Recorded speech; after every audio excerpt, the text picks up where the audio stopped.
Fii atent, în urma minimei mele promovări că ce poți face în 2 săptămâni cu No Name, mă sună Antena 1.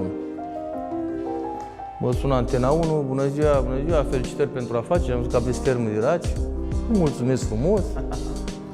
Fac, dar putem să venim și noi la fermă să filmăm? Hâți! Doamnă, puteți veni, dar să pleca din țară.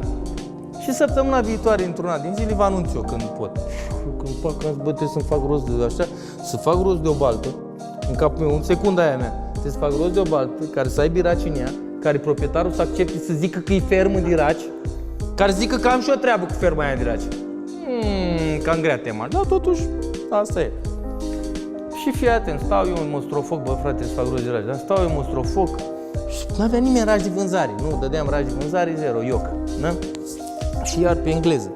How to catch crayfish, how to aia, și găsiți pe un